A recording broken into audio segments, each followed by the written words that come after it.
The new feature focus for Jurassic World Evolution 3 has just been released, and this one focuses on one of my favorite things about the new game, the new terraforming options. We have some new information about the terraforming, and they also show us some examples of what will be possible thanks to those new terraforming tools. There are also some sneaky little details featured in this video, so let's watch it first and then let's analyze it to see what we can find. Welcome back, park managers. In this module, we'll be focusing on sculpting those grand, visionary parks. You'll be molding the land and lakes to create the perfect environment for your dinosaurs and guests. Moving mountains is surprisingly easy with the tools available. Build upwards to add elevation to your park, or dig down to create impressive valleys and canyons with rocky cliffs or ramps to form gradual inclines. Then fill out your park with a wide variety of rocks and foliage. Swiftly cover large areas of enclosures and decorate the finer details. And it's not just the land to think about. Add shallow or deep water to form lakes and even waterfalls for your guests and dinosaurs to enjoy. With all these tools, you can create beautiful natural enclosures and spectacular sights within your parks. Be sure to watch the rest of our modules for further training on managing your parks. Okay, so the video starts with this beautiful view for the Stegosaurus enclosure. By the way, I don't think that there are any new species showcased in this video, but I wasn't analyzing the whole thing with the microscope, so maybe if you guys will have a good eye, you will be able to find something, but I don't think that they are. We have this beautiful scene in here that clearly shows the possibilities of the terraforming options, because we can see that those aviaries in the back and the building are very high and on different levels, which is so exciting. I love that about the Jurassic World Evolution 3, that things like this will be possible. Then in the second scene we can see some beautiful chalets built probably with the modular building system. In the back there's a beautiful mountainous landscape, again showcasing what will be possible with the new terraforming tools. We also have this view on the Malta map, and in here there are some really cool things. For example, those hidden aviaries under this huge rock formation. This is so amazing that we'll be able to actually place stuff over the aviaries.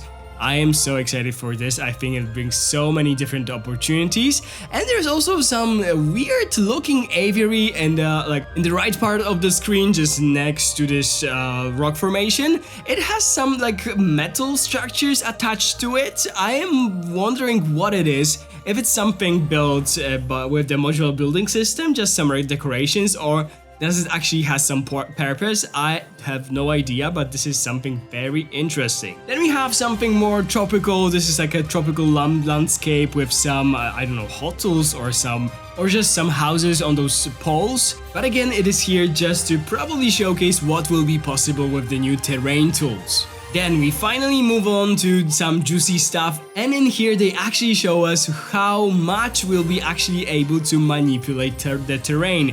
The hill that they are creating here is very high. Something like that was simply impossible in previous games, so I am very happy to actually see something like this.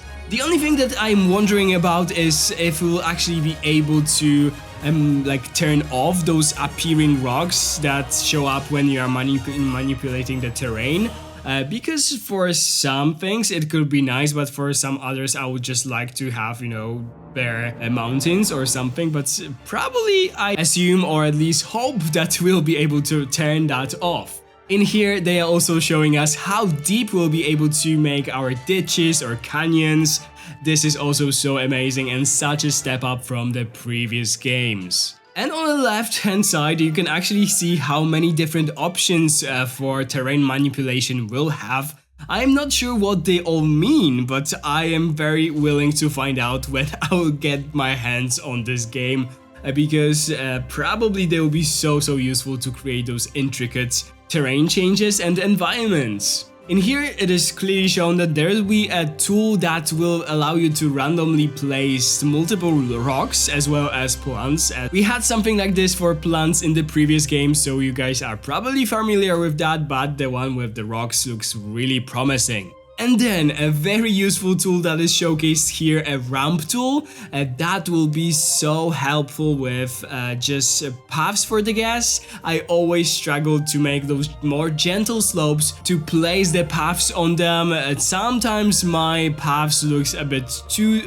too steep in Jurassic World Evolution 2, so I am very excited for this tool. This will also probably make sure that the dinos will be able to move between some parts of your exhibit that will be on different levels of the terrain, so very useful tool. And again, they are showing how we'll be able to add plants to the exhibits just as in the previous game. But here is also something very interesting because as you guys can see, we'll be able to add individual plants to our exhibits, that just as we are able to do it in the previous game, but in here we can also scale the plants and actually like place them below the ground, so just parts of them will be sticking out. This creates so many opportunities, just like in Planet Zoo. You can use trees as bushes, you can use bushes as bigger trees, and so on and so forth. And on the left hand side we can actually see the variation of plants. I am sure that those are not all right, probably there's even more. But you can actually see that there are some broken palm trees, which is so nice. I love when not everything is perfect in those exhibits. But being able to scale the plants and also put them like slightly under the ground is so iconic. I love that they added this. Again, we have some information about the shallow and deep water, but this is something that we already knew. And in here, they are also showing us a bit more about the waterfalls and how they will be just automatically showing up when you will place the water next to some steep edges. We also got a new look of the swimming Spinosaurus, which is so cool. I cannot wait to find out which species will be actually able to swim in this game. And I cannot wait to build the exhibits with some water features in them to see those dinos swim. That will be so amazing. This waterfall right here is so beautiful. I love that this is not as high, and I love how kind of like the water is surrounding the rocks that are just sticking out of this waterfall. I cannot wait to build something like that in my own parks. This will be just such an amazing feature of all the enclosures. And we also have two looks of some different enclosures, one for the Stegosaur, one for the Spinosaur. So yeah, really amazing new feature. I love to see more about the terraforming. I cannot wait to actually play with it myself when the game will be out. And this is all. I don't think that there's anything new in this trailer. Of course, we see some new building pieces that are used to build some buildings that we can see in this trailer, but we won't focus too much on that. They also sort of confirmed that this is not the last feature focus, so if you guys would like to hear more from me about those, definitely subscribe to my channel if you haven't already, and ring the bell if you don't want to miss any of those videos, like when we are breaking down the news on this very exciting game. If you guys liked the video, please give it a big thumbs up and leave me a comment. Tell me what you think about the terraforming options in Jurassic World Evolution 3. Thank you guys so much for watching. Have a wonderful day, and I'll see you in the next one. Bye guys!